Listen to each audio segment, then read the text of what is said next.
अगर आप टेस्ला के वाइट सीट्स को एपीसी, स्टीम या अल्कोहल से क्लीन कर रहे हो तो आप उनको क्लीन नहीं, स्लोली डिस्ट्रॉय कर रहे हो।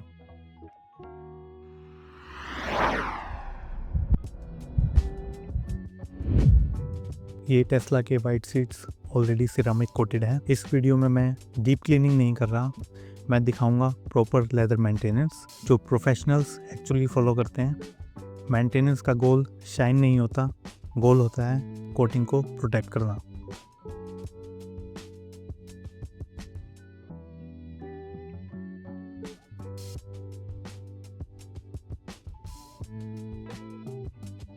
Hello everyone and welcome back to Desi garage. आज की वीडियो में हम बात करेंगे लेदर सीट्स की मेंटेनेंस की। तो सबसे पहले जानते हैं कि मेंटेनेंस जरूरी क्यों है। तो जितने भी लाइट डर्ट, डाई ट्रांसफर और बॉडी ऑयल्स हैं, हमें उनको रिमूव करना होता है लेदर सीट्स के ऊपर से। और सबसे मेन बात जो हमें याद रखनी है, जो हमने कोटिंग की है लेदर के ऊपर, वो हमें डैमेज नहीं करनी है। तो मेरी गाड़ी में वाइट सीट है, तो स्पेशली वाइट सीट्स के साथ डैमेज ज़्यादा डर्ट से नहीं, डैमेज होता है ओवर क्लीनिंग से। तो अब बात करते हैं डूज एंड डोंट्स की।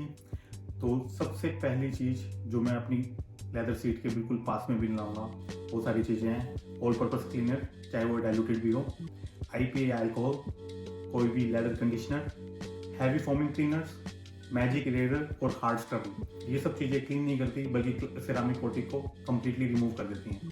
तो अब बात करते हैं लेदर मेंटेनेंस के लिए हमें क्या क्या प्रोडक्ट चाहिए। यहाँ पे बहुत ही ज़्यादा सिंपल सेटअप मैं यूज़ कर रहा हूँ, कोई भी ज़्यादा हैवी क्लीनर्स या ज़्यादा प्रोडक्ट्स की हमें जरूरत नहीं है। तो सबसे पहले हम बात करते हैं लेदर क्लीनर की, जो कि है गाइस का लेदर क्लीनर। और ये एक पीएच बैलेंस्ड, रेसिड्यू फ्री है। और ये मॉडर्न लेदर जो कि सिंथेटिक लेदर्स हो गए या वीगन लेदर्स और सिरामिक कोटिंग के ऊपर बिल्कुल सेफ है। इस टाइप की क्लीनिंग के लिए हमें कोई भी हार्श क्लीनर की जरूरत नहीं है, तो इसलिए हम कोई भी एक माइल्ड क्लीनर यूज़ करेंगे। आपको क्लीनिंग और पावर से ज़्यादा कंट्रोल के ऊपर ध्यान देना है, तो इसलिए आप कोई भी माइल्ड क्लीनर यूज़ कर सकते हैं। और नेक्स्ट प्रोडक्ट की बात करते हैं, कलर लॉक की लेदर ब्रश। इंडस्ट्री में इसका यूज़ इसलिए किया जाता है क्योंकि इसके ब्रिसल्स बहुत ज़्यादा सॉफ्ट हैं। ब्रश का यूज़ करना बिल्कुल ऑप्शनल है, हमें तभी यूज़ करना है जब माइक्रोफाइबर से डर्ट लिफ्ट ना हो। और ब्रश को बिल्कुल फेदर लाइट प्रेशर से यूज़ करना है, हमें स्क्रबिंग की बिल्कुल भी जरूरत नहीं है। और इंटीरियर क्लीनिंग के लिए मैं हमेशा यूज़ करता हूँ द रैक कंपनी का माइक्रोफाइबर टॉवल, जो कि एक 365 GSM है। ये इनफ है कोई भी डर्ट को लिफ्ट करने के लिए और कोई भी रेसिड्यू को ऑब्जॉर्व करने के लिए। और मैं हमेशा 8 फोल्ड के अंदर इसको यूज़ करता हूँ। और आप हमेशा मेक श्योर करें कि हर सेक्शन और हर पास के बाद यू चेंज द साइड। तो दिस इज दी 8 फोल्ड। और सबसे बढ़िया बात है कि एक एजलेस टॉवल है, तो आपके इंटीरियर को ये कभी भी स्क्रैच नहीं करेगा। और कभी भी डर्टी माइक्रोफाइबर टॉवल को यूज़ मत करो, हमेशा क्लीन माइक्रोफाइबर टॉवल यूज़ करो। तो अब बात करते हैं लेदर की सिरामिक कोटिंग की। जो प्रोडक्ट मैंने यूज़ किया है वो है जियोन लेदर शील्ड। और ये एक सिरामिक बेस्ड कोटिंग है, स्पेशली मॉडर्न लेदर के लिए बनी है, जिसमें सिंथेटिक लेदर भी आ गए और वीगन लेदर और रेगुलर लेदर भी। तो इसका सोल पर्पस है लेदर को प्रोटेक्ट करना, स्पेशली वाइट सीट्स पर। अगर हम लेदर शीट की बात करें तो ये एक लेदर के ऊपर सैक्रिफिशियल प्रोटेक्टिव लेयर क्रिएट करता है, जो कि बॉडी ऑयल्स, फ्रिक्शन या डाई ट्रांसफर को लेदर के अंदर जाने से स्लो करता है। तो सिरामिक कोटिंग डर्ट को रोकता नहीं है, लेकिन क्लीनिंग को बिल्कुल सेफ और इजी बनाता है। तो अब बात करते हैं कि ये क्या नहीं करता है। तो लेदर शील्ड कोई एक मैजिक प्रोडक्ट नहीं है, ये लेदर को स्टेन प्रूफ नहीं बनाता और ये मेंटेनेंस को एलिमिनेट भी नहीं करता। अगर आप एग्रेसिव क्लीनर को यूज़ करते हो तो सबसे पहले कोटिंग ये है जो रिमूव हो जाएगी। तो सिरामिक कोटिंग स्ट्रॉन्ग नहीं होती, वो सिर्फ एक स्मार्ट प्रोटेक्शन है। तो अब बात करते हैं कि सिरामिक कोटिंग को क्लीन और मेंटेन कैसे करना है, जो कि इस पूरी वीडियो का होल पॉइंट है। क्योंकि सिर्फ अपनी सीट ऑलरेडी सिरामिक कोटेड है, तो मैं क्लीनिंग को हमेशा लाइट और कंट्रोल रखता हूँ। ज़्यादा प्रेशर और स्ट्रॉन्ग केमिस्ट्री का मतलब है कोटिंग की लाइफ को कम करना। अगर आपकी गाड़ी भी डेली ड्राइवर है, जैसे कि मेरी टेस्ला है, तो लेदर शीट को 3 to 4 मंथ में रीअप्लाई करना इनफ होता है। और एक जो मिथ है वो है कि हम कैसे इसको बूस्ट कर सकते हैं या एनहांस कर सकते हैं, तो उसका सिंपल आंसर है नो। हम कभी भी सिरामिक लेदर को बूस्ट नहीं कर सकते हैं। जब भी कोटिंग आपकी वेयर हो जाए तो उसका सिर्फ और सिर्फ एक ही सॉल्यूशन है, सिरामिक कोटिंग को दोबारा अप्लाई करना। और अगर आपको सिरामिक कोटिंग की एप्लीकेशन की वीडियो देखनी है तो मैं उसका लिंक डिस्क्रिप्शन में डाल दूंगा, और ये जितने भी प्रोडक्ट हम आज यूज़ कर रहे हैं उनके भी सारे लिंक डिस्क्रिप्शन में होंगे। अब मैं आपको दिखाता हूँ कि मैं कैसे सिरामिक कोटेड वाइट लेदर को सेफली मेंटेन करता हूँ, स्टेप बाय स्टेप, बिना कोई किसी ओवरडूइंग के। स्टेप 1 हमेशा ड्राई वाइप होता है। क्लीन ड्राई माइक्रोफाइबर लो, पोस्टर्स, क्रीज और स्टिचिंग पर लाइट वाइप, कोई प्रेशर नहीं। इसका रीज़न सिंपल है, जब क्लीनर आएगा आप ग्रिट को सीट के ऊपर ग्राइंड नहीं करना चाहते।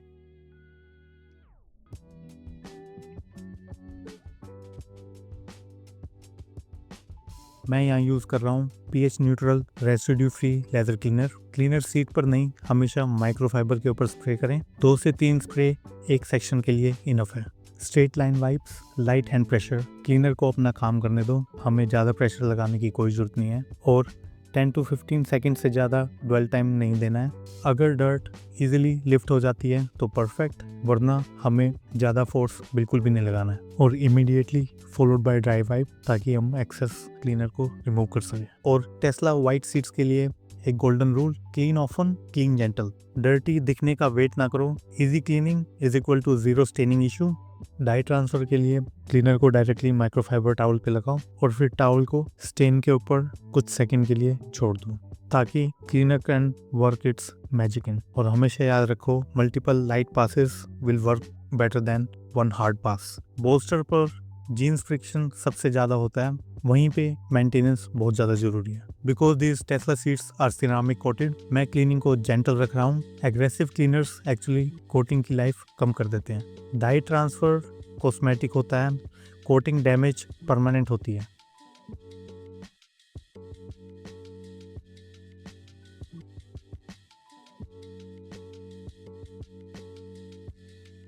ब्रश को सिर्फ तब यूज़ करना है जब माइक्रोफाइबर से डर्ट लिफ्ट नहीं हो रही है। सिर्फ बोल्स्टर्स, क्रीज और stitching. Feather light pressure, short stroke, 1 से 2 पासेस मैक्सिमम। अगर डर्ट इजीली लिफ्ट नहीं हो रही है तो अक्सर उसका एक ही मतलब होता है कि सिरामिक कोटिंग अपना काम कर रही है। तो एग्जैक्ट मेथड जो मैं फॉलो करता हूँ, first is dry wipe, second is cleaner on towel, third is gentle wipes, fourth brush only if needed, and fifth immediately dry wipe. इस सेटअप के साथ APC, IPA, स्टीम और कंडीशनर कुछ भी ऐड करने की ज़रूरत नहीं है।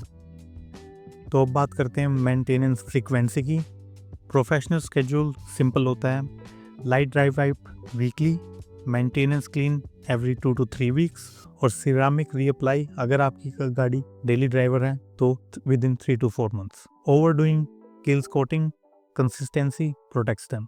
सीट फील होनी चाहिए ड्राई, मैट और थोड़ी सी स्लिक, और मेक श्योर करें कि उसमें कोई शाइन ना हो, कोई ग्रीसी फील ना हो। अगर mild cleaner plus light brush से नहीं जाता तो stop. Professionals 90 to 95 removal accept करते हैं। 100% चेज करने की कोई ज़रूरत नहीं है, क्योंकि वो कोटिंग को डिस्ट्रॉय करता है। और सिरामिक लेदर को कभी भी बूस्ट नहीं किया जाता। So no conditioner, no interior detailers and no ceramic sprays. Ceramic coating enhance नहीं होती, रिप्लेस होती है। जब परफॉर्मेंस ड्रॉप हो तो सिर्फ एक सॉल्यूशन है, reapply the same coating. So with ceramic coated leather मैं कोई भी डाई ट्रांसफ़र या फेंट मार्क एक्सेप्ट कर लूँगा, पर हमें कोटिंग को डैमेज कभी भी नहीं करना। और stay tuned for more interior detailing videos. देसी गराज पर हम कोई भी हाइप नहीं करते, सिर्फ जो एक्चुअली काम है वो करते हैं।